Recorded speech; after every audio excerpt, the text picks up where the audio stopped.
Comenzamos. Bienvenidos a la cuarta sesión del curso Napoleón Bonaparte y su tiempo. Muy buenas tardes a todos. Vamos a hablar hoy de una clase que he decidido titular Napoleón ante el destino. ¿Por qué? Porque ya hemos visto la actuación de Napoleón en la campaña de Italia, hemos visto su desempeño como general, hemos visto también su desempeño como hombre de Estado imponiendo condiciones, como pequeño hombre de Estado, por así decirlo, comenzando a imponer condiciones a los austríacos y a los piamonteses, al ejército piamontés y al ejército austríaco, firmando tratados e incluso teniendo una pequeña corte en el castillo de Mombello, ¿no? En Milán, en la Lombardía. Napoleón ya se encuentra, digamos, en un peldaño bastante alto que lo va a llevar después a ser el cónsul y luego el emperador. Ya está enrumbado definitivamente en esa carrera sin prácticamente parada hacia lo que será su destino. Esta es una foto de Napoleón aproximadamente del año de 1797, que será un año, si bien no tan importante desde el punto de vista bélico para él, sí lo será desde el punto de vista político. ¿Por qué? Porque en el año de 1797 suceden una serie de cosas, entre ellas algunas de las cuales ya hablé en la clase pasada, como el Tratado de Leoben, que fue una especie de preliminar o una especie digamos, de acuerdo preliminar de lo que sería el Tratado de Paz definitivo llevado a cabo en Italia, que fue el Tratado de Campo Formio, del cual vamos a hablar hoy, para explicar de qué se trata y de la importancia que esto tuvo a posteriori, no solamente para Napoleón, sino en lo que fue el posterior desenvolvimiento de las guerras francesas, ya no de la Francia revolucionaria, más bien de la Francia napoleónica, porque Napoleón hará de nuevo una campaña en Italia unos años más adelante, pero ya no en calidad de general enviado como el directorio, sino en calidad de jefe máximo. Como había dicho ya anteriormente, Leoben no fue otra cosa que una especie de preliminar, un acuerdo preliminar de paz, por así decirlo, que sería ratificado posteriormente en lo que fue el Tratado de Campo Formio. Napoleón no quiere dejar el ejército de Italia para desempeñar en Francia un papel semejante al que hace en Italia, porque él sabe que en Francia tiene una serie de enemigos y hay una serie de situaciones particulares que pueden ser peligrosas para él, y aquí nos encontramos ante una de esas situaciones en las cuales desembocarán la situación inestable que vive Francia en aquel momento, que fue el golpe de Estado del 18 de Fructidor.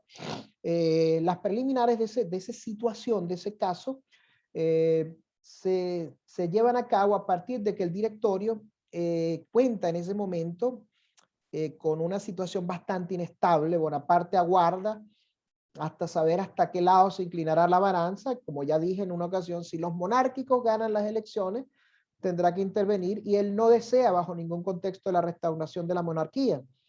Y al ganar las elecciones los monárquicos, pues el general Augereau se comprometerá de alguna manera a derrocarlos. Y eso es lo que sucede exactamente. El directorio tiene 3 miembros de izquierda, que son entre ellos Augereau, y el general Augereau es brutal, es un general, digamos, muy poco inteligente, pero que es un hombre muy extraordinario a la hora de llevar a cabo las acciones. Y él, el 18 de Fructidor es uno de estos meses que forman parte del calendario revolucionario francés, esto ocurre en el 5º año de la revolución, lleva a cabo un golpe militar que, como todos los golpes militares llevados a cabo en ese momento y en cualquier época de la historia, pues es un golpe que tiene una serie de consecuencias, entre las cuales deportaciones, arrestos y ejecuciones. Este golpe de Estado, que muchos historiadores llaman el golpe de Estado del 18 de Fructidor del año 5 de la Revolución Francesa, ocurre en el calendario gregoriano el día 4 de septiembre del año de 1797. Y fue un golpe de Estado ejecutado por el directorio de la revolución, con el apoyo del ejército, en este caso comandado por el general Augereau, contra los moderados y contra los derechistas. Entendamos que los derechistas en aquel momento eran los partidarios de la monarquía, que eran mayoritarios en el Consejo de los 500 o en el Consejo de Ancianos, que es lo que se conocía como la Convención. Este golpe de Estado prácticamente significa la preeminencia del Ejecutivo un ejecutivo fuerte de ahora en adelante en la Revolución Francesa, contra lo que es el poder legislativo, contra lo que era la convención o la asamblea. Recordemos que se había renovado un tercio de los miembros de los consejos del órgano legislativo de la Primera República Francesa, y la mayoría de estos miembros eran completamente monárquicos, pertenecían a la vieja monarquía y evidentemente eran candidatos a la restauración, eran partidarios, perdón, de la restauración de la monarquía. Esta nueva mayoría nombró miembro del directorio al general François Barthélemy. Disculpen mi mala pronunciación del francés, pero realmente nunca aprendí a hablarlo. Y este señor suprimió todas las leyes contra los emigrados que habían en algún momento sido deportados o expulsados del país por los republicanos y por los revolucionarios. Esta política, por supuesto, provocó una división en la parte interna del directorio. Digamos que los miembros del directorio se alinearon en dos bandos completamente distintos. Los partidarios de la monarquía, de la mayoría monárquica de la asamblea, de la convención, entre los cuales estaban Barthélemy y Lazare Carnot, y los republicanos que eran representados por Reubel y la Rebellerie. Y finalmente el mismo Barras, este personaje Barras, que no se mostraba beligerante a favor de ninguno de los grupos, porque Barras era simplemente un personaje oportunista que estaba esperando qué cosa podía suceder para tomar partido a favor de unos o de otros. Entonces, ¿qué sucede después de esto? La situación cambia completamente cuando en la ciudad de Milán, Napoleón descubre en teoría una supuesta conspiración monárquica en los papeles del conde de Entraigues, un diplomático. Estos documentos implicaban de alguna manera directamente al general Jean-Charles Piquerot, que hasta entonces se había distinguido por su apoyo a la revolución, pero que según estos documentos estaba negociando con las potencias enemigas de Francia, a saber, Austria, Inglaterra, España y Portugal, la restauración monárquica, o sea, la restauración de los Borbones. Y ante esta situación, Barras decidió apoyar a los republicanos y se rompió completamente el equilibrio en la parte interna del directorio, que tenía dos monárquicos, dos republicanos, y al apoyar Barras a los republicanos, la balanza se inclina a favor de esto, y el 18 del mes de Fructidor del año 5, el general Augereau tomó la ciudad de París con sus tropas. Ocupa militarmente el general la capital francesa. Carnot huyó, Piquegru y Barthélemy fueron arrestados, así como todos los monárquicos presentes en ese momento en París, miembros del Consejo, miembros de la Asamblea, y se colocaron carteles en las calles de París en los cuales se explicaba el porqué del golpe de Estado y que lo que lo había motivado había sido la traición de Piquegru. Estos dos miembros del directorio partidarios de la monarquía fueron destituidos, mas no guillotinados, como solía suceder en los tiempos del terror de Robespierre, o como lo había hecho Danton antes de Robespierre, y muchos diputados y sacerdotes fueron deportados de nuevo, como había ocurrido en la primera época de la revolución, y simplemente fueron anuladas las elecciones en aproximadamente 50 departamentos de Francia. Este golpe de Estado evidentemente cambia el rostro de Francia y cambia la situación del mismo Napoleón en ese momento. Él estaba en ese momento iniciando las negociaciones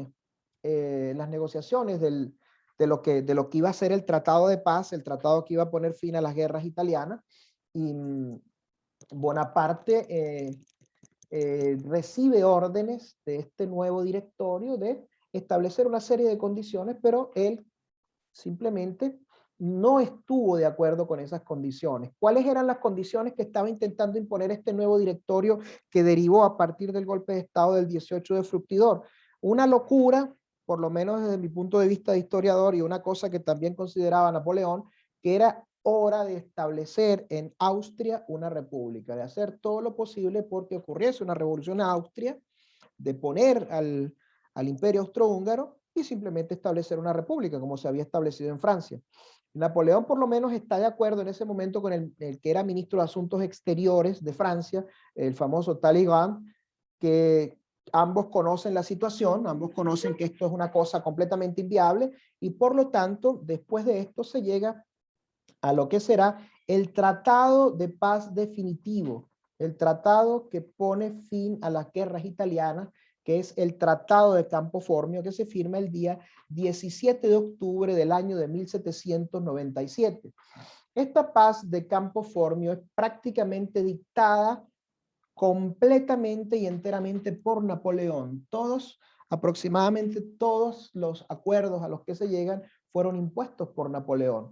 El emperador de Austria, entre otras cosas, se ve obligado a renunciar a Bélgica, y la orilla izquierda del Rin, sin embargo, la margen izquierda del Rin sigue siendo, por así decirlo, algo todavía pendiente, algo que queda en suspenso, pero en algún momento pasaría a Francia si los estados alemanes, si la Confederación de Estados Alemanes, recordemos que para ese momento Alemania tampoco existía como una nación unida, dan su consentimiento.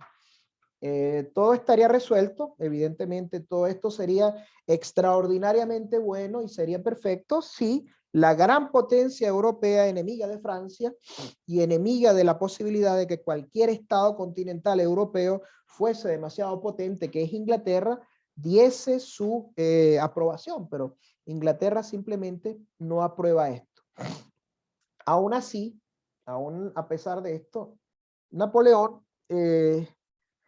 se ve reforzado en su posición como hombre de Estado, no solamente como jefe del ejército, porque prácticamente él representa al directorio, representa a la República Francesa en la firma de este tratado, y él no lleva a cabo, como ya lo dije, todo lo que el directorio le había impuesto. Él simplemente tiene sus propias ideas políticas y las hace que se impongan en la firma de estos acuerdos, en la firma de este tratado de Campo Formio, y esta paz es prácticamente de la autoría de Napoleón. Pero ¿qué se piensa ahora que pueda hacer Napoleón? ¿Cuáles son las cosas? ¿Cuál es el camino que quizás pueda tomar Napoleón en ese caso? ¿Se piensa que pueda derrocar al directorio para establecerse él como hombre fuerte de Francia? No, todavía no es el momento de llevarlo a cabo, de hacer eso. El ejército sigue siendo aún fiel a la República, sigue siendo fiel a los postulados de la República y de la Revolución, independientemente de que se hubiese identificado con Napoleón de una manera muy, muy grande por los éxitos que obtuvo en Italia y por la manera en que Napoleón trató a los efectivos de este ejército, que cuando recordemos él llegó al comando del ejército de Italia, eran un grupo de 35, 40 mil desarrapados, 45, 40 mil hombres en un estado de miseria completa, que gracias al entrenamiento, la disciplina y el trato recibido por Napoleón Bonaparte y su Estado Mayor cambiaron completamente su cara y fueron transformados en efectivos de un ejército victorioso que conquistaron para la República Francesa prácticamente todo el norte de Italia, derrotando a los ejércitos coligados de los piamonteses y de los austríacos. Napoleón considera que la fruta francesa, que la fruta del poder en Francia no está madura como para atraparla. Los miembros del directorio le temen, tratan de alguna manera de encontrarle otro destino. Napoleón es una papa caliente para el directorio.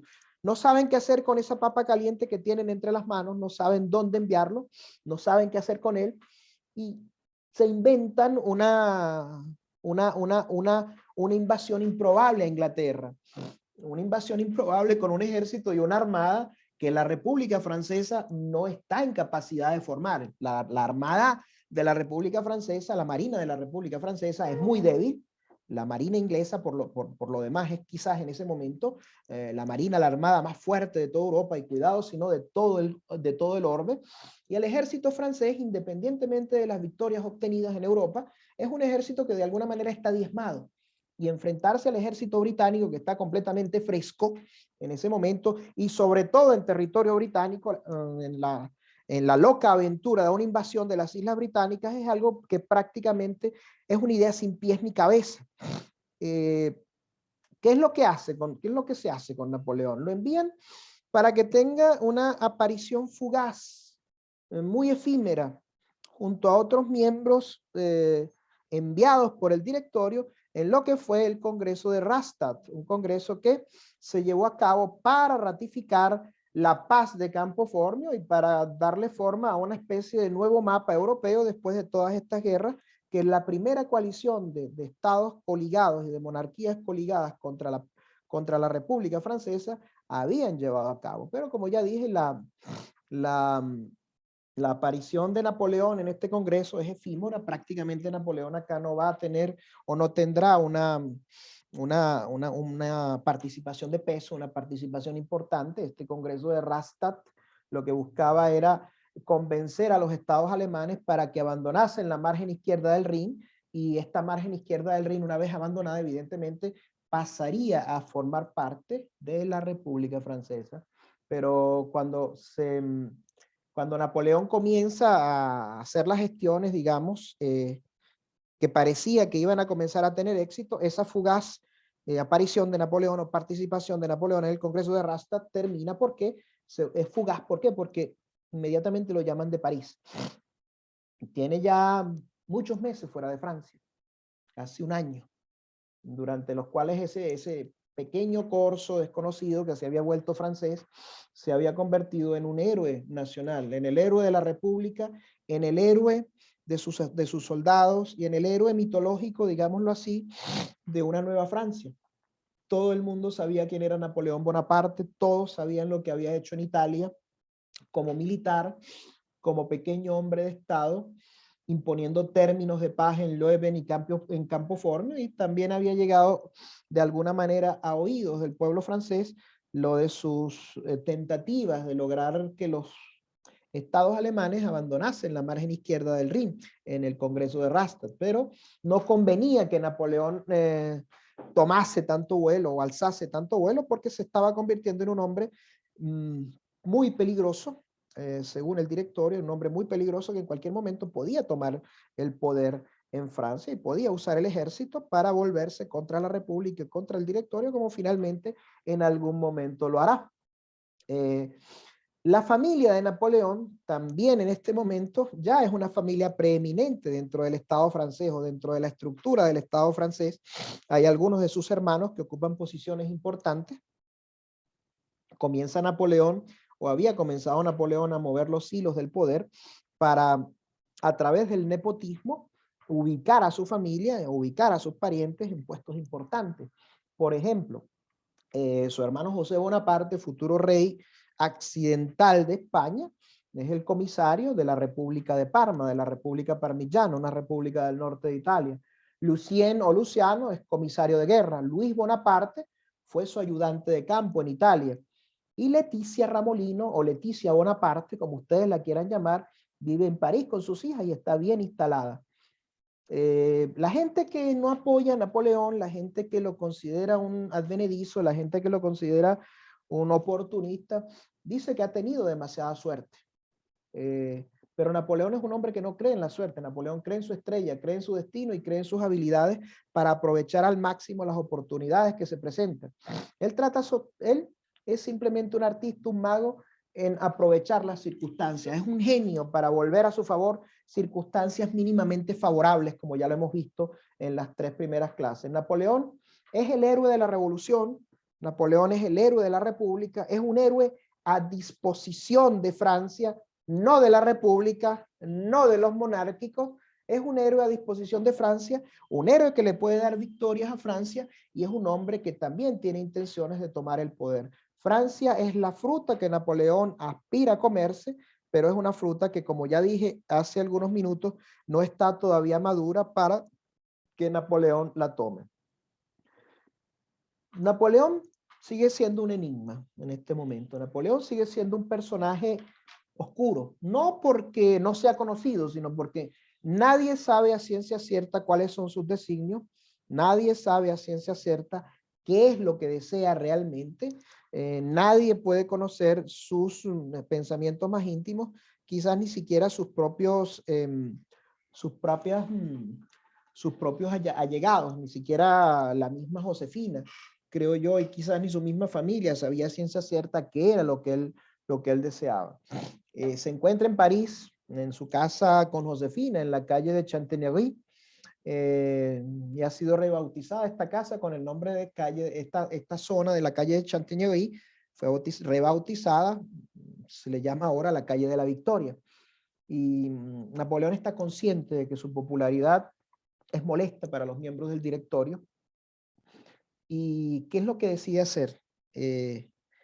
Eso que yo dije en algún momento, que es el 11º mandamiento en política, no descubrirá sus intenciones. Napoleón decide tratar de hacer que todo ese brillo, que toda esa fama vaya como que desapareciendo, aminorándose con el paso del tiempo, como que vaya bajando esa popularidad, que vaya bajando la marea de todos los éxitos obtenidos en los meses anteriores, y simplemente trata de aparentar modestia, trata de aparentar humildad, trata de aparentar que está subordinado al directorio. No se exhibe con uniforme, viste simplemente traje de levita normal, como el que se vestía en ese tiempo, viste como un civil, y de hecho es elegido miembro de lo que es el instituto, del instituto francés, como por así decir, una especie de Academia Nacional de la Ciencia de Francia en ese momento. Y lleva en todas las ceremonias, a partir de su elección a este miembro colegiado, en todas las ceremonias en las cuales hará acto de presencia, se presentará vestido con el uniforme de académico en vez del uniforme militar. En Italia se había hecho amigo, entre otros, de un matemático como lo era Gaspar Monge, de extraordinaria fama, que era el creador de una disciplina muy importante, sobre todo para materias como la arquitectura y la ingeniería civil, que es la geometría descriptiva. Y en París, entre otras cosas, se codea con intelectuales como Simon Laplace, que fue el maestro que lo examinó, que le hizo el examen final en la Escuela Militar de Brienne muchos años antes. Laplace es también creador, o fue creador de una teoría de evolución del sistema solar, y con matemáticos de la talla de Berthollet también. Napoleón es un hombre que aparentemente está interesado en todo, que demuestra interés en todo, un poco por su propia sed de conocimiento y un poco también para despistar a los miembros del directorio, un poco para hacer creer que está pasando desapercibido. Estos especialistas para él son una compañía valiosa, como se demostrará posteriormente cuando lleve a cabo la expedición a Egipto. Al mismo tiempo, esta vida tranquila, esta vida reposada, esta vida de aparente académico que lleva a cabo Napoleón, simplemente tranquiliza a los miembros del directorio, porque una máxima de la Francia de ese tiempo era que los sabios no eran buenos para conspirar, los científicos no eran buenos para conspirar. Napoleón lo que hace es distanciarse de una manera deliberada del poder. Trata de no comprometerse, trata de no estar mezclado en ninguna situación política. Y sabe perfectamente que su fuerza reside en su posición de héroe, en su posición de hombre a disposición de Francia para cualquier misión o para cualquier empresa difícil que la República le encomiende. Por favor, si puede alguien que está con el micrófono encendido, puede apagarlo, gracias. Ok, así estamos mejor. Ok. No le resulta, sin embargo, a Napoleón fácil mantener esa posición porque es un hombre de acción. Él es un hombre de acción, él es un hombre que necesita estar en constante movimiento, en constante actividad. Es una posición difícil para él, pero tiene que hacerlo. Napoleón, como ya dije, no comparte las pasiones del jacobinismo o el monarquismo. Él tiene su propia posición, tiene sus propios objetivos, tiene sus propios ideales, y para él mantener esta posición centrada es un poco complejo por la falta de actividad y porque no quiere inmiscuirse en ninguna tentativa política o en ninguno de los bandos políticos. Sin embargo, es necesario hacer algo para salir de este nuevo aletargamiento en el que aparentemente se encuentra, que no es tal, es simplemente una posición de espera, es simplemente una posición de estar a la expectativa ante lo que pudiese suceder. Él dice algo así como: en París no se conserva el recuerdo de nada. Si continúo sin hacer nada, estoy perdido. Y recordamos un poco los años posteriores al sitio de Toulon, en los cuales él se sintió estancado, se sintió completamente abatido porque no había tenido la oportunidad de hacer algo de provecho, de encontrar una situación coyuntural que lo pudiese catapultar a una nueva posición. El directorio también quiere tener a Napoleón ocupado y juzgan que esa gloria de Bonaparte, que esa fama de Bonaparte pues es inoportuna e incómoda. Y Él tiene oficialmente ya la encomienda del mando del ejército que en teoría debería invadir Inglaterra, una invasión por demás imposible, pero este proyecto Napoleón considera, como ya lo dije, completamente irrealizable. Como ya dije en algún momento de esta clase, Francia no dispone de barcos suficientes para transportar al ejército, barcos que no están equipados para atravesar el Canal de la Mancha, y por otra parte, esta invasión es simplemente una utopía, es una esperanza utópica, algo que simplemente en ningún momento de la historia ocurrirá. Y en el momento que más cerca estuvo de ocurrir, el almirante Nelson, en la batalla de Trafalgar en el año de 1804, algunos años después, dará el traste con las aspiraciones del ya cónsul Napoleón de invadir Inglaterra.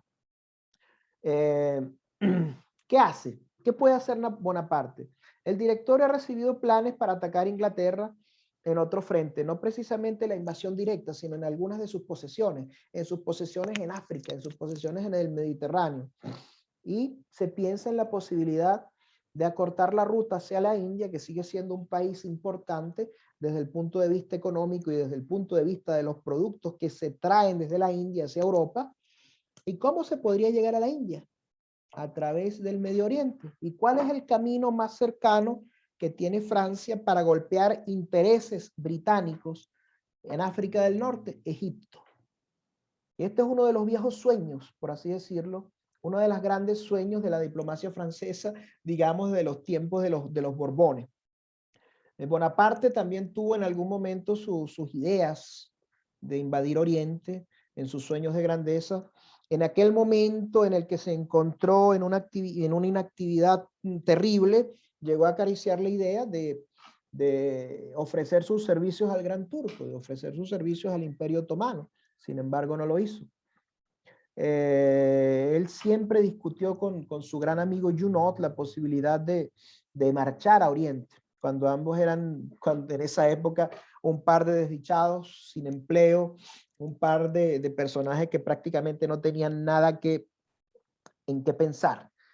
Ambos habían acariciado, como ya dije, la idea de alistarse en el ejército turco, ambos habían acariciado el sueño de Oriente, pero esta vez comienza de alguna manera a abrirse paso dentro de la mente de Napoleón la posibilidad de volverse hacia África, de volverse hacia Oriente y atacar posiciones británicas, como ya dije, en el norte de África, en la cuenca del Mediterráneo, y esa situación es la de atacar a Egipto. La flota del almirante Nelson, sin embargo, siempre el almirante Nelson, Lord Nelson, dominaba el Mediterráneo y dominaba también el Atlántico. Y Napoleón necesitaba por lo menos un ejército similar al que había comandado en Italia para poder pasar a Egipto. Napoleón necesitaba 35, 40, quizás 45,000 hombres para poder invadir con éxito a Egipto. Y comienza ese sueño, comienza esa idea ya a tomar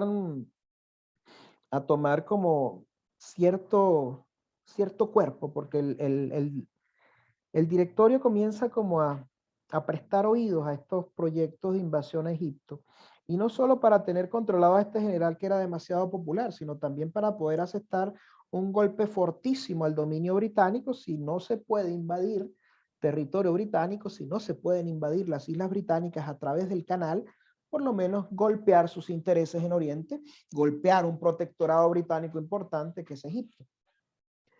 Este argumento no hubiese sido suficiente, pero al fin y al cabo el general en cuestión se estaba quieto, y el descontento de los franceses ya no era tan inquietante. La revolución había traído tantas cosas extraordinarias, conquistado tantos países y obtenido tantas victorias, y había vencido a tantos ejércitos, que prácticamente pensar que se pudiera vencer en Egipto a los británicos o vencer a los mamelucos de Murad Bey no era un sueño, se podía convertir en una realidad teniendo este posible ejército invasor de Egipto a Napoleón como general.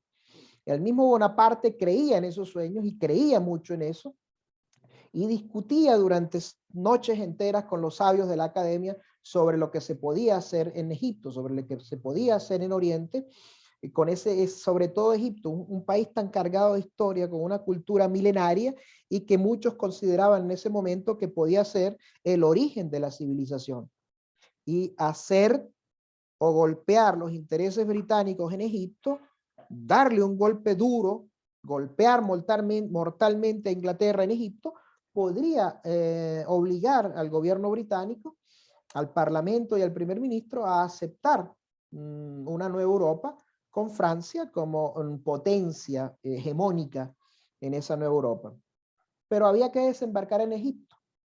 Y el almirante Brueys, que era el almirante de la Armada Francesa, no ocultaba que si se encontraba con Nelson, la flota francesa, entorpecida no solamente por su inoperancia y por sus barcos de escasa calidad, sería prácticamente aniquilada, prácticamente destrozada de una manera completa por la Marina británica, y sería destruida por completo y prácticamente quedaría inoperante.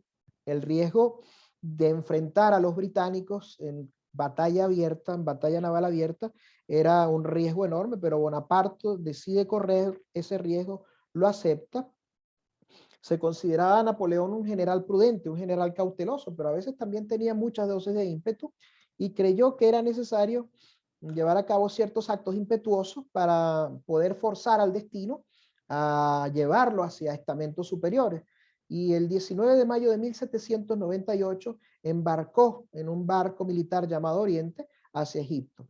Y en aquel tiempo, señores, estamos hablando de finales del siglo XVIII, los medios para iluminar una flota eran muy rudimentarios. El almirante Brueys no sabía dónde se encontraba la flota del almirante Nelson, imagínense ustedes, y Nelson ignoraba los planes del almirante Brueys y ignoraba los planes de la Armada Francesa. Durante la travesía, Brueys se apodera de Malta en un golpe de mano, se apodera de Malta, las tropas francesas desembarcan en la isla de Malta y le dan el primer golpe al poderío británico en esta zona. La toma de Malta se lleva a cabo en el mes de junio de 1798. Es un golpe, como ya dije, fortísimo al poderío británico. Se efectúa exactamente el día 10 de junio del año de 1798. Si bien la ciudad capital de la isla de Malta, La Valeta, capituló unos días más tarde, prácticamente fue algo bastante fácil. Con la caída de Malta prácticamente se cierra la época de la Orden de los Caballeros de San Juan como custodios de la isla, y que eso que había comenzado en el siglo XVI tras la cesión de este territorio por parte del rey Carlos I o Carlos V de España a la orden, y prácticamente Malta pasa a ser ahora un protectorado francés. El 9 de junio la flota francesa, que transportaba, como ya sabemos, al ejército de Oriente de Napoleón, recala en la franja costera de la isla de Malta, que para ese momento estaba gobernada por Ferdinand von Hohenzollern, gran maestre de la Orden de Malta, de la Orden de los Caballeros de Malta, o de la Orden de los Caballeros de San Juan, y los cuarteles generales de esta orden se encontraban en la que es hoy en día y era para ese momento la ciudad capital de la isla, la ciudad de La Valeta, una ciudad amurallada. Desde el buque insignia de la escuadra francesa, donde viaja Napoleón, que es el buque el Oriente, él pide permiso a las autoridades de La Valeta para atracar sus buques en la rada, en la bahía. El gran maestre convoca un consejo de guerra, llama a los caballeros a las armas, y estos caballeros prácticamente acuden al toque de batalla, y prácticamente desde los muros de la ciudad comienzan a atacar a la flota francesa, pero tras arduas deliberaciones, Humperdinck, consciente de que los viajeros pueden acercar la flota al puerto en grupos no mayores de 4 barcos a la vez, intenta de alguna manera pararlos. Napoleón se embarca en un pequeño bote y dedica el resto de la jornada a visitar el litoral y las fortificaciones exteriores. Sin embargo, el 10 de junio, los infantes franceses desembarcan en la segunda isla del archipiélago, que es la isla de Gozo, en la bahía de San Julián, y la isla es ocupada de una manera muy rápida. ¿Por qué? Porque el único ejército del cual dispone la isla es la Orden de los Caballeros, que están dentro de las murallas de La Valeta. Y la defensa de la isla no se podía llevar a cabo con estos señores ubicados dentro de la fortificación, y por lo tanto es muy fácil, resulta muy fácil para la infantería francesa ocupar la isla. El 12 de junio, 2 días después del desembarco de las tropas, En La Valeta se firma la capitulación, se firman los acuerdos de capitulación y Malta pasa a partir de ese momento a formar parte de Francia. El gran maestre recibe una compensación de aproximadamente 300.000 francos, pero deberá ceder los puestos de poder a los caballeros de la orden que sean de origen francés, y las propiedades de los miembros de la Iglesia Católica y de la orden son respetadas por el ejército francés. ¿Qué sucede después de la ocupación francesa de Malta? Terminan casi 300 años, como se dijo, del gobierno de la Orden de los Caballeros de San Juan o de los Caballeros de Malta, y Napoleón reconoce que no habría tomado la capital sin la ayuda del interior debido a la magnífica fortificación, y él se instala en un sitio llamado el Palacio Parisio, nombrando al general Valois como gobernador de la plaza, cuya primera actuación es organizar una comisión de notables para administrarlo. Bonaparte, entre otras cosas, pide la elaboración de un inventario en el que figuren los bienes y patrimonios del tesoro de la Orden de San Juan, palacios e iglesias, y de esta manera él puede así tener una idea de a cuánto asciende el patrimonio de esta gente, a cuánto ascienden las propiedades de esta gente en la isla de Malta.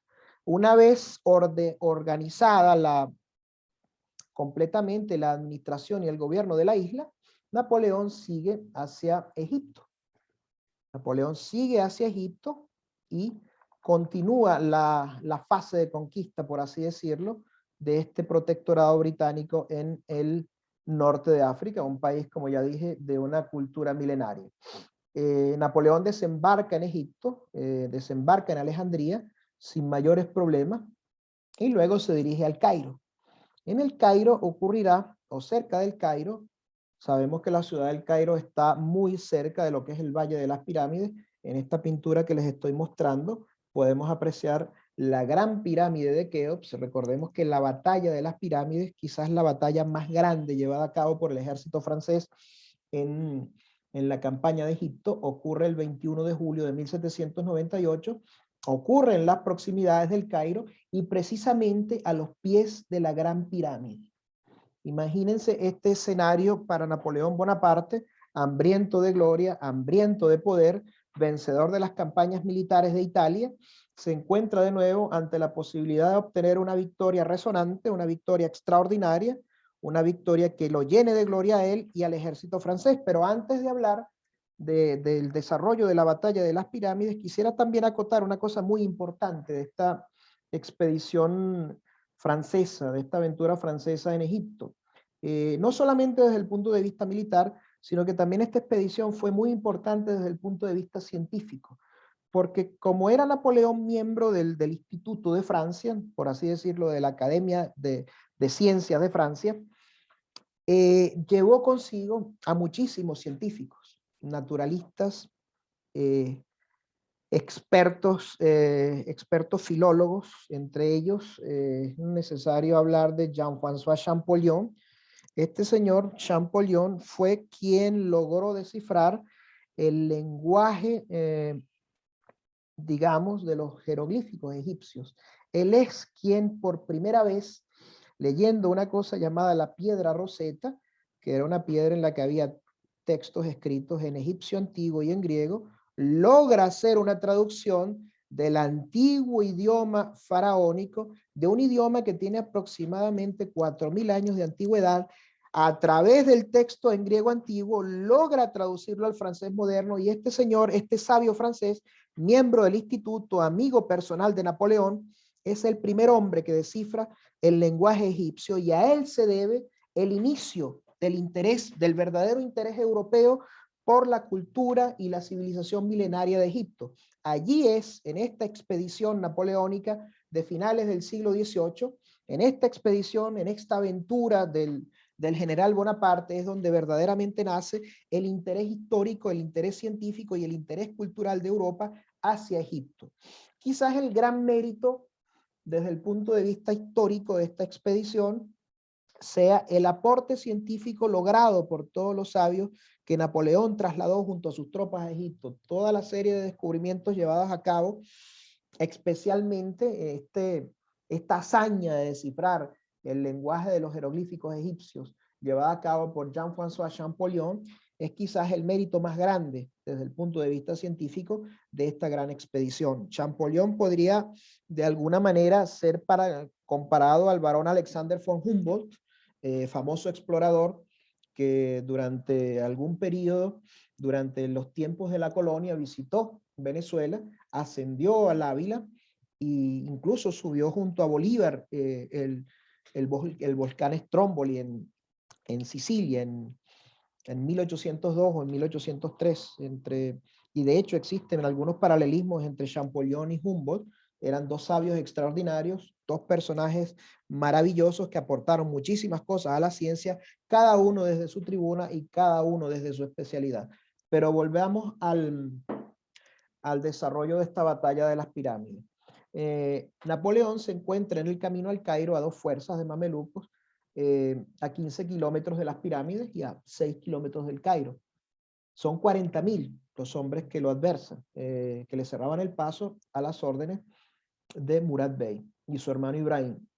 Estas fuerzas completamente de caballería forman una media luna que se extiende por un perímetro de 15 kilómetros junto al Nilo, con fuerzas en ambas orillas, y habían establecido su campamento en el flanco derecho, en la margen derecha del río Nilo, donde la mitad de la tropa se atrincheró, donde se atrincheraron allí los franceses con 40 cañones.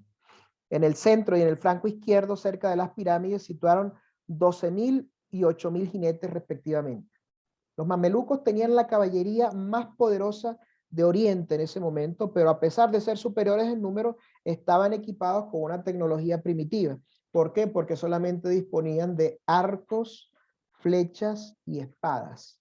Imagínense ustedes el librar una batalla contra una maquinaria de guerra como la maquinaria de guerra del ejército de Napoleón, curtida por las campañas de Italia, mandada por un oficial experto en artillería y un ejército que disponía de una gran cantidad de cañones, y mandado por un estratega extraordinario como lo era Napoleón. La estrategia de batalla de los mamelucos era simplemente cargar con todas las fuerzas y de manera frontal contra las líneas enemigas, porque estaban acostumbrados a hacer la guerra de un modo muy distinto como se hacía en Europa. Simplemente no tenían nada que buscar. Aquí Napoleón aprovecha para arengar de nuevo a sus tropas y lanza una de esas famosas proclamas, de esas proclamas tan características de él y de su estilo, algo así como: soldados, desde lo alto de estas pirámides, 40 siglos de historia os contemplan. Y debo confesar que cuando digo esto, pues se me erizan los vellos, porque es una de las proclamas más famosas de Napoleón, y el teatro de esta batalla prácticamente, independientemente de los grandes triunfos de Napoleón, simulados o no, como Puente de Arcole, como Rivoli o como Lodi en Italia, la batalla de las pirámides tiene un significado muy particular, porque es el encuentro de dos mundos. Es el encuentro de una caballería prácticamente medieval contra una maquinaria de guerra que tiene todos los adelantos y toda la tecnología de las guerras que se libraban en Europa.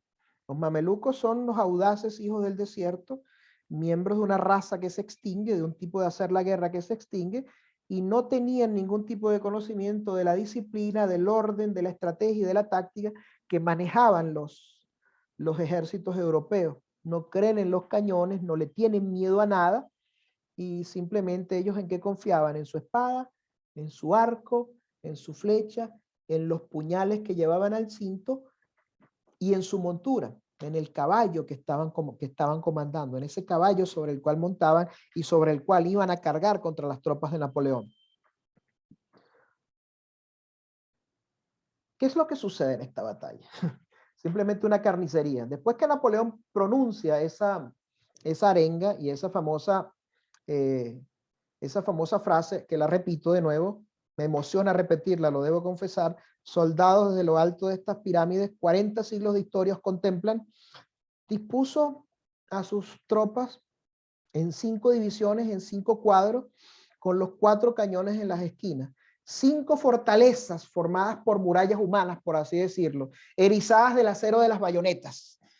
Imagínense ustedes, ¿contra qué se iban a enfrentar estos soldados mamelucos? Napoleón contaba con 21.000 hombres que estaban agotados por las marchas, por el calor y la sed desde Alejandría hacia el Cairo, pero sin embargo disponían de 15.000 jinetes y disponían de 1 millar de efectivos de artillería y 40 piezas de artillería. Las divisiones francesas avanzan en fila, lejos del alcance de la escasa artillería mameluca, sobrepasan el flanco derecho de los mamelucos y tienen el objetivo de alcanzar el río Nilo. Napoleón se da cuenta de que la única tropa egipcia de cierto valor era la caballería. Tenía poca caballería a su cargo y era superado en número. Los jinetes mamelucos lo triplicaban prácticamente a los ejércitos, a la caballería napoleónica, y se ve forzado a ir a la defensiva. Forma su ejército, como ya dije, en cuadrados huecos con artillería, caballería, con muros humanos erizados por las puntas de las bayonetas, y simplemente al ver Murat Bey que los franceses tratan de cortar sus líneas de comunicaciones, ordena la carga. Napoleón, en inferioridad de condiciones, ordena a sus divisiones formar en cuadros pie a tierra, como fortines humanos, y antes de entablar combate, enardece a sus tropas con la arenga de la que les dije, y durante 1 hora se sucedieron una tras otra las cargas de los jinetes mamelucos que se estrellaron prácticamente sin ningún tipo de éxito contra el bastión defensivo francés. La disciplina, la estrategia, la tecnología y sobre todo las tácticas de combate del ejército francés, los mosquetes, los cañones y la estrategia acabaron con los sables, acabaron con las espadas, acabaron con los arcos y las flechas, acabaron con los puñales y acabaron con las cargas de caballería. De nada sirvió todo el ímpetu que los jinetes mamelucos colocaron en esta batalla. Al final de la batalla, que se resolvió en un lapso de aproximadamente 1 hora y media, los mamelucos habían dejado más de 20.000 cadáveres en el campo. Y solamente Murat Bey quedó con 3.000 hombres, con los cuales huyó hacia Giza y hacia el Alto Egipto, mientras su hermano Ibrahim huyó con 1.200 de ellos a Siria. Y Napoleón tuvo aproximadamente 1.200 bajas aproximadamente. Es una victoria completa, es una victoria total, es una victoria absoluta del ejército francés. Es una victoria que prácticamente ensalza al ejército de Napoleón, le galvaniza la moral, le galvaniza las ganas de seguir a su general, porque recordemos que habían llegado a esta posición después de haber marchado a través del desierto desde el desembarco en Alejandría. Esta batalla también acaba con casi 7 siglos de mandato mameluco en Egipto. Algunas fuentes hablan, como ya dije, de 1.500 bajas, otras de 300, otras de 500 bajas. Lo cierto es que el ejército francés solamente tuvo 40 muertos, señores. Las estimaciones históricas más exageradas hablan de 20.000 cadáveres mamelucos en el terreno. Las estimaciones históricas más conservadoras hablan de 6.000 o 7.000. Pero si tomamos en cuenta que Murat Bey tenía más de 30.000 jinetes y que fueron ordenadas más de 9 cargas una tras otra contra los muros defensivos franceses, puede perfectamente hablarse de que 20.000 o más jinetes mamelucos quedaron en el terreno muertos, no solamente por el fuego de los mosquetes, sino también por las descargas de la artillería francesa. Aquí prácticamente Napoleón tiene abierto el camino hacia el Cairo, tiene el camino abierto hacia Siria y tiene prácticamente para sí el dominio de Egipto. Esta es una situación que prácticamente hace a Napoleón dueño de Egipto, dueño de las comunicaciones británicas en la zona. Prácticamente tiene la capacidad de cortar las líneas británicas en la zona de África del Norte, pero la situación no se desarrollará exactamente como él lo quería. Veremos en la próxima clase qué es lo que sucede, y de nuevo aparece este caballero británico, Lord Nelson, a a frustrar los planes de Napoleón, porque de alguna manera Nelson fue hasta 1804 el némesis de Napoleón, el hombre que frustró los planes de la revolución de invadir Inglaterra, frustró los planes de Napoleón de tener un dominio absoluto sobre Egipto. No todo será color de rosa para Napoleón durante su tiempo de permanencia en Egipto. Bien, señores, hablé ya durante aproximadamente 55 minutos. Ahora abrimos los micrófonos para sus comentarios, para sus preguntas, para sus dudas. Si alguien tiene algo que opinar o preguntar, tienen toda la libertad de hacerlo, por favor. Profesor, usted dijo que habían muerto nada más 40 franceses, ¿o escuché mal? 40 franceses, sí. Wow, Se habla de más heridos, pero está comprobado que solamente 40 franceses fallecieron. qué bárbaro. Ok. ¿Alguna otra pregunta, Gabriela? Sí, ¿cómo se llama el líder de las tropas mamelucas? Murad Bey. Murad Bey. Sí, y su hermano Ibrahim Bey. Okay. Gracias. Ok, Alberto, buenas tardes. ¿Alguna pregunta? Hola, no, excelente clase, de verdad, profesor. Muchísimas gracias. No, bueno, un comentario nada más que una vez de un profesor de historia, el profesor César Pérez Guevara, Ajá. en un curso de Historia Universal dijo, a través de la historia hay dos cosas que nunca vas a poder hacer. Vencer a los ingleses y vencer a los rusos. Exacto. Eso se repite a través de la historia. Y esos dos países han sido imposibles de vencer y han sido los que han marcado la debacle de los que han intentado hacerlo. Exacto, eso es muy cierto y puedo traer a colación precisamente lo que sucede con Napoleón en Trafalgar con la Armada Franco-Española en el año de 1804, eso lo vamos a ver más adelante, y lo que sucederá a posteriori cuando Napoleón en el año de 1812 invade Rusia.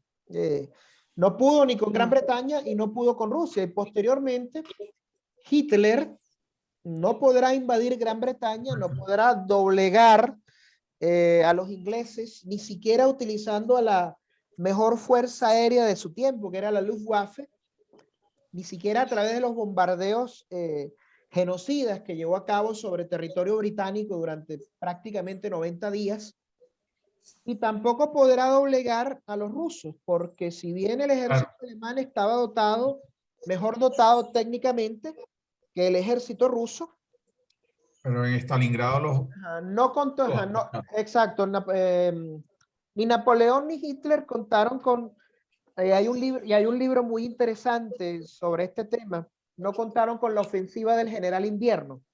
¿Qué es lo que acaba sí, con qué es lo que acaba con la gran armée francesa en Rusia? El invierno. Y la política, la política de tierra arrasada de los rusos, evidentemente, sobre todo después de la batalla de Smolensk, de la toma de Smolensk, los rusos se deciden a prácticamente quemar todos los territorios por los cuales atraviesan para no dejar nada a los franceses para que se pudiesen abastecer. Y es algo muy parecido a lo que hace el Ejército Rojo después de la invasión rusa, de la invasión alemana del 22 de junio de 1941. Y hay otra cosa que también es necesario acotar, ¿por qué fracasa Hitler en su intento de invasión de Rusia? Porque Hitler invade en un periodo que estaba muy cercano al invierno, a pesar de haber invadido en pleno verano, 22 de junio del 41, el invierno ruso llega antes que el resto del invierno europeo. Si bien en Europa el otoño llega el 21 de septiembre, a Rusia llega los primeros días de agosto.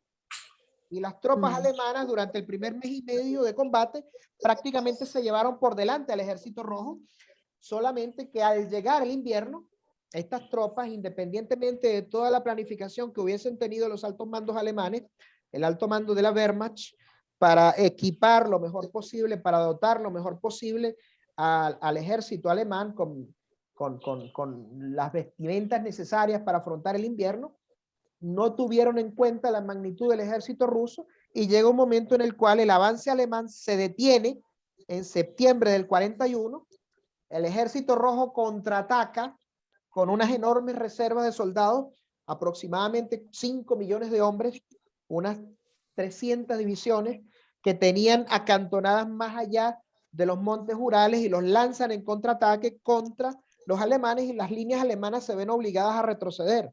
Los alemanes en el 42 intentan una nueva ofensiva en el verano, mejor dicho, a partir de la primavera, logran unos ciertos avances, pero se topan con el error estratégico de Hitler en la batalla de Stalingrado. ¿Por qué? Porque una vez tomada la batalla, una vez tomada la ciudad de Stalingrado, el ejército alemán cae en una bolsa, varios ejércitos rusos lo cercan, existía la posibilidad de poder romper el cerco, de que el ejército alemán pudiese romper el cerco y escapar de Stalingrado, pero Hitler prefiere sacrificar por el honor, digámoslo así, el honor discutible, muy discutible de Hitler, prefiere sacrificar a su ejército dentro de Stalingrado.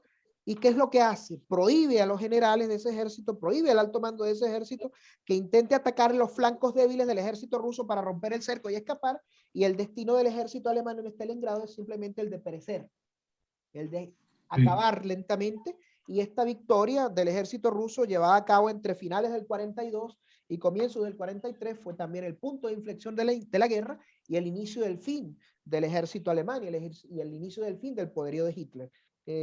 ¿Algún comentario, doctor? No, no, tal cual eso. La historia se repite en ese sentido. Exactamente, solo que Hitler nunca llegó a Moscú, sí llegó a Leningrado, a lo que es actualmente San Petersburgo, llegó a estar, por así decirlo, ante las goteras de Leningrado, pero no logró conquistarla, como tampoco logró conquistar Stalingrado, porque si bien el ejército alemán entra en Stalingrado, Stalingrado se convertirá en su tumba. Hitler estuvo, las tropas de la Wehrmacht y las divisiones Panzer estuvieron a 8 kilómetros de Moscú. Ellos llegaron a divisar las torres del Kremlin, pero la orden de Hitler fue virar hacia el sur, porque Hitler pretendía anular el abastecimiento petrolífero proveniente de Ucrania. Y esto es, a mi manera de ver, lo que decide el destino de la guerra. No tanto Stalingrado, sino el error estratégico de Hitler de no seguir los consejos de sus generales, de querer ocupar Ucrania, de querer controlar el bombeo de petróleo y de gas, y esto acaba con la posibilidad de capturar Moscú en agosto del 41. Creo yo que comenzando la invasión, Hitler pierde la guerra por un error estratégico. Ok, Rafael, buenas tardes. ¿Alguna opinión o comentario? Buenas tardes, maestro. Buenas tardes a todos.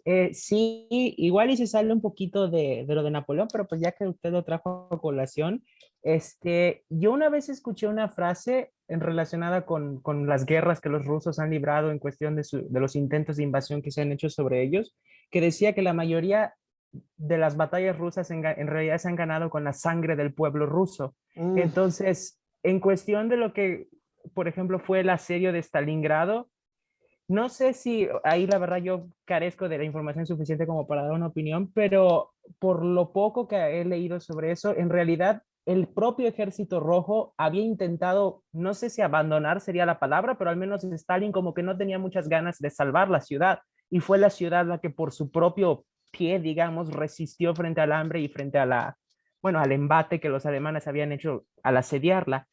Entonces, no sé qué tan cierto o dirigido hacia la verdad sea eso.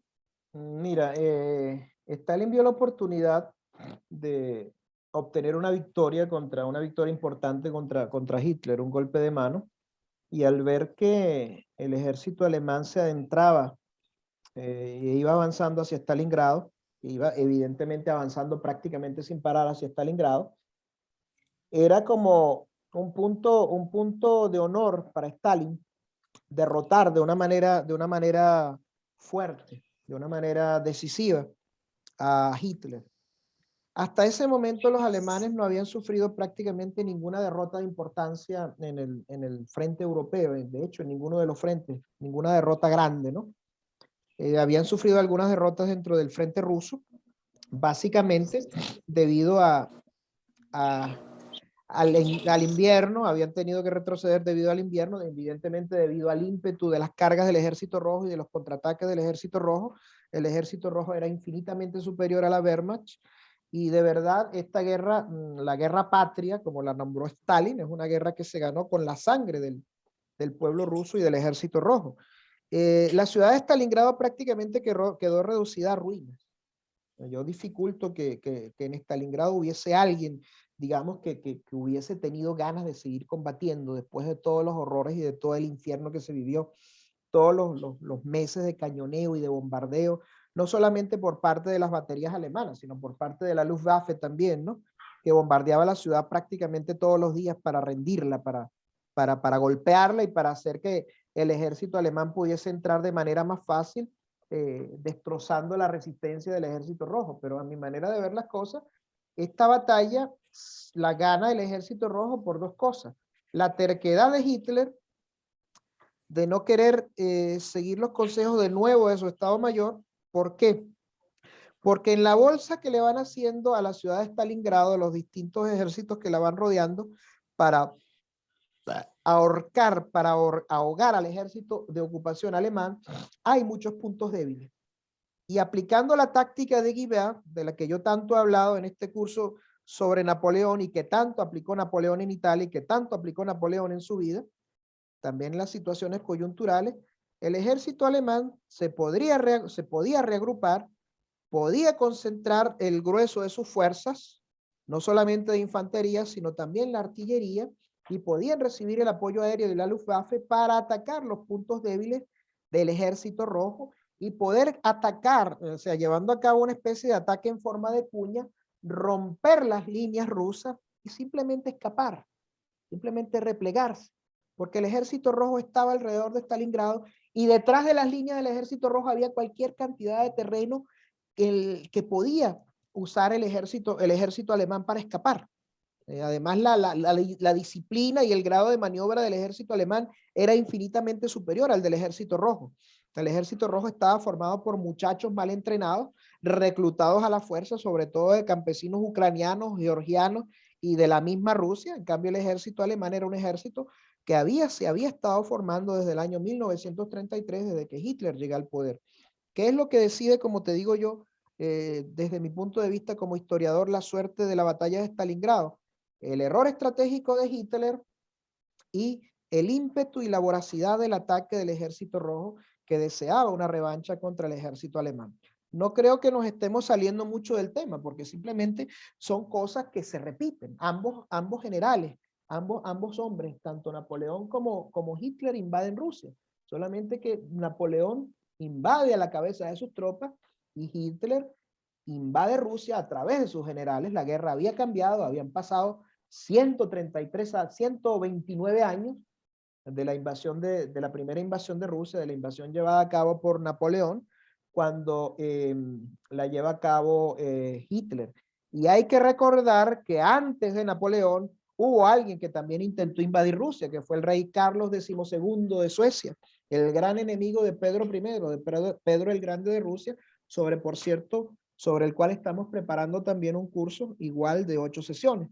El gran reformador de Rusia, el primer zar verdaderamente importante de Rusia y el hombre que dio verdaderamente inicio a eso que se llama la Gran Rusia, un país que tiene una historia verdaderamente fascinante y extraordinaria. ¿Responde eso a tu pregunta, Rafael? Sí, maestro, ya está más claro. Es el Carlos XII que mencionó, es al que llamaban el Alejandro del Norte, me parece. El Alejandro del Norte, exactamente. Algunos lo llamaban el Rey Niño también porque comenzó a combatir cuando tenía 18, 19 años de edad. Se puso a la cabeza de sus tropas. Por cierto, derrotó varias veces al ejército ruso, pero al final Pedro I lo derrota en la famosa batalla de Poltava, una batalla histórica también, una batalla memorable. Pero él fue otro de los grandes que intentó aniquilar a Rusia, y Rusia y el frío terminan aniquilándolo a él. Por eso Rusia es uno de esos sitios prácticamente imposibles de invadir, a mi manera de ver. Gabriel, ¿algún comentario? Rafael o Alberto, ¿algún otro comentario? No, me parece interesantísimo. Lo que debería es coordinar una clase sobre la Segunda Guerra Mundial, porque ese es otro tema que me parece interesantísimo. Lo que pasa es que hay una cosa, Gabriela, para hablar de la Segunda Guerra Mundial no podemos hacer una clase, tendremos que hacer un curso entero y largo, por No, cierto. por eso, exacto. Un curso largo, y si pudiese abarcar las dos guerras sería fantástico. Yo le tenía una pregunta aquí revisando mis apuntes. ¿Cuál era el papel de Talleyrand cuando la paz de Campo Formio? Canciller de Francia, canciller del directorio. Era el canciller. Ok. Recuérdate que él fue un hombre monárquico, él fue un hombre republicano. Sí, Algo así como, sí. como lo que más adelante será Fouché. Por favor, corrige mi francés, que tú sabes que no es precisamente el mejor. Eh, No, pero está bien, Fouché. Pero que- Fouché que- era la policía. En sí, cambio, este pero, era como el diplomático, ¿no? pero Fouché servirá tanto a Napoleón, sirvió primero a la Sí, revolución, después sirve al consulado, sirve al emperador Napoleón y después servirá a los Borbones una vez restaurados en el trono. así es, así Ujú. es. Él era un Ok, hombre, él era sí. de alguna manera un hombre como Napoleón, que se guiaba, o sea, que lo más importante para él eran sus principios, sus valores, sus metas, y era un hombre que también carecía de escrúpulos. ¿Alguna otra Ujú. cosa, Gabriela? No, ya, eso es todo por ahora. Alberto, ¿algo más que agregar? Alberto o Rafael. Bueno, por mi parte, ya dirigiéndonos de nuevo a Napoleón, yo quisiera agregar que en bueno, en el periodo que revisamos en esta clase, creo que Napoleón mostró una nueva faceta que, por ejemplo, Maquiavelo habría estado muy orgulloso, ¿no? En su idea del Sí. príncipe, Mm, porque Maquiavelo decía que el gobernante no solo debe intentar ser grande, sino debe parecerlo, y debe parecerlo en todos los ámbitos, incluido el académico. Entonces, Napoleón verdaderamente incursionó no solo como el general que derrota a todos los ejércitos, sino también como el hombre que es capaz de construir el intelecto de un país, ¿no? Y ahorita es la incipiencia de eso que ya después se le hará cuando se vuelve emperador. Y pues a lo mejor es un poco desproporcionada la comparación, pero por ejemplo aquí en nuestros países de Latinoamérica, la mayoría de los gobernantes le temen a rodearse de gente inteligente, ¿no? Como que sienten ujú. que a veces los van a opacar. Y Napoleón no, Napoleón entendía que si él quiere ser grande, tenía que rodearse de gente grande. Entonces él no le temía a la grandeza intelectual, sino él trataba igual de conquistarla, de ser él el que la dirija, ¿no? Entonces quizás deberíamos aprender un poco de él aquí en nuestros países un poco confundidos de Latinoamérica. Bueno, hubo un general, por cierto, un paisano tuyo, el general López de Santa Anna, que se creía como Napoleón. No sé si recuerdas esta historia, la guerra Sí, entre Estados Unidos y México en la década, en la quinta década del siglo XIX, en los 1840, el famoso, entre otras cosas, la famosa batalla del Álamo, ¿no? Y del lado hay quienes dicen que las estrategias de las guerras independentistas hispanoamericanas estuvieron de alguna manera inspiradas en la estrategia de Napoleón. No creo que haya una afirmación más absurda, porque si tomamos en cuenta el número de efectivos que siempre estuvieron bajo el comando de Napoleón y que siempre formaron parte de los ejércitos de las coaliciones que se armaron contra primero la República Francesa y después el consulado y después el imperio, hablamos de ejércitos de 80, 90, 100, 150, hasta 200.000 hombres. Batallas como Austerlitz, como Jena, como Auerstadt, como la batalla del río Moscova, por ejemplo, como Smolensk, reunieron hasta 500 o 600.000 efectivos, cuando la batalla más grande de las guerras de independencia hispanoamericanas fue la batalla de Ayacucho, por cierto, la que cerró, la que selló la independencia de América, de Hispanoamérica, del poder español, y hablamos de un ejército o de un total de 15.000 hombres. Wow. Los 5.000 hombres mandados por el mariscal Antonio José de Sucre y el general José María de Córdoba por las fuerzas independentistas, y los 10.000 hombres mandados por el virrey La Serna y el general Canterac, que se enfrentan en la llanura de Ayacucho precisamente el 9 de diciembre de 1821. Y hablar de que las guerras independentistas de Hispanoamérica pueden tener algún parecido desde el punto de vista estratégico con las guerras napoleónicas es absurdo. Cualquier batalla, a mi manera de ver como historiador, de las guerras de independencia hispanoamericana, no son más que escaramuzas comparadas con las batallas de las guerras napoleónicas. E incluso comparadas con las batallas de la guerra de los 100 años, de la guerra de los 30 años o de cualquiera de las grandes guerras que se llevaron a cabo en Europa, incluso a partir de la llegada de Carlos V o de Carlos I de España al poder en el año de 1516. Así que, pues hablar de estas cosas o comparar estas cosas, a mi manera de ver, es algo absurdo, ¿no? ¿Alguna duda o pregunta, algo que deseen agregar?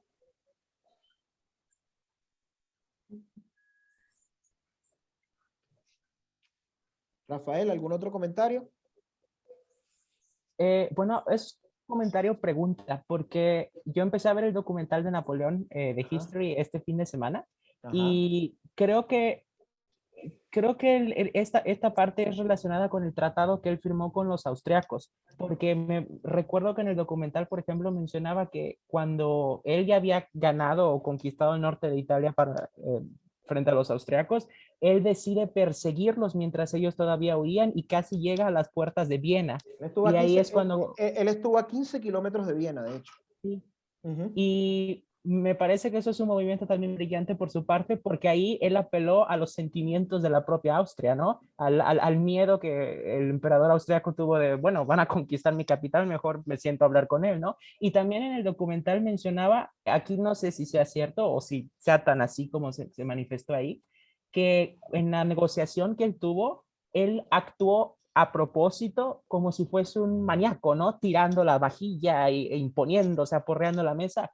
Entonces ahí él igual es otra de sus características, digamos, para aplastar al enemigo moralmente, ¿no?